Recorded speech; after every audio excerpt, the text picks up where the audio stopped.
welcome back to Libib's booktube channel. My name is Kaylin, and today it is officially the third day of 2019.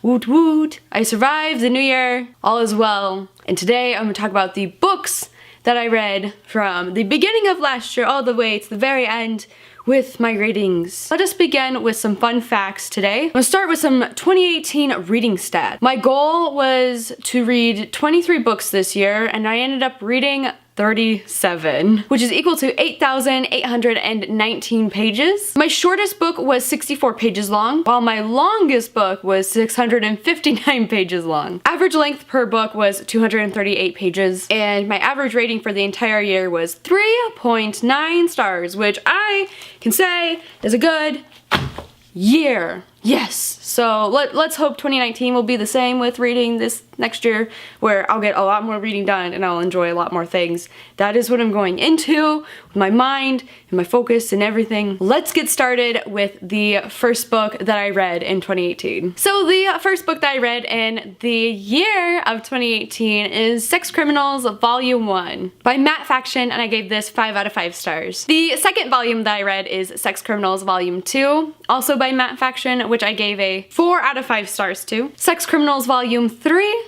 which I also gave 4 stars to. Sex Criminals Volume 4, which I also gave 5 out of 5 stars to. Batman Nightwalker by Marie Lu, which I gave 4 out of 5 stars to. Witch Doesn't Burn in this one by Amanda Lovelace, and I gave this 3 out of 5 stars. Diary of a Wimpy Kid, Cabin Fever by Jeff Kinney, which I gave 5 out of 5 stars to. The next book is The Son of Neptune by Rick Riordan, the graphic novel, which I ended up giving 3 out of 5 stars to. Love Her Wild by Atticus, which I also gave 5 out of 5 stars to. I then read Diary of the Wimpy Kid, The Third Wheel, Hard Luck, Old School, The Long Haul, Double Down, which I all gave 4 out of 5 stars to.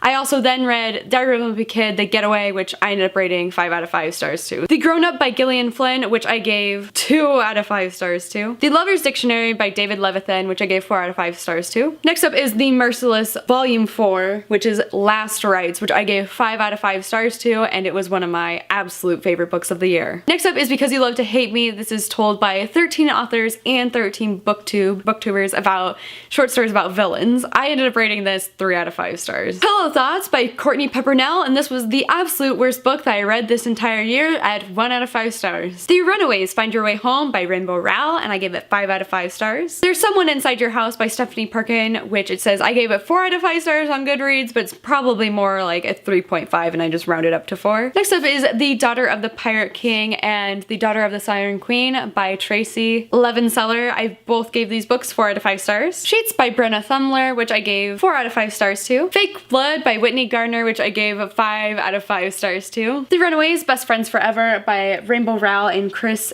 Anka, 4 out of 5 stars. The Dark Between the Stars by Atticus, which is 3 out of 5 stars. Diary of a Wimpy Kid, The Meltdown by Jeff Kinney, which was 5 out of 5 stars as well. Sky in the Deep by Adrienne Young, 5 out of 5 stars. I then read Archie Volume 1, The New Riverdale, and I started this series. I gave Volume 1, 2, and 3, all 4 out of 5 stars. And the 4th volume ended up getting 3 out of 5. Next up is another one of my favorites that I absolutely read and loved and enjoyed this year, which is Illuminae by Amy Kaufman and Jay Kristoff, 5 out of 5. Would highly recommend. Read this if you want to be Instagram famous. I ended up rating it 2 out of 5 stars. And last but not least, the last book that I finished in 2018 that ended up being the longest book of this entire year that I read is Gemina, also by Amy Kaufman and Jay Kristoff. Ended up rating this 3 out of 5 stars. And that is gonna be it for this video this year. I'm trying to, let's see if I can get all the books that I have at least like still in my shelves. Right there we go. I ended up having a very, very good reading year, and I just can't wait for more. So anyhow, that is going to be it. How many books did you read in the year of 2018? Let me know in the comment section down below. And anyways, that's gonna be it for this Thursday bookish video, and I can't wait to see you guys next Thursday for a new Thursday bookish video.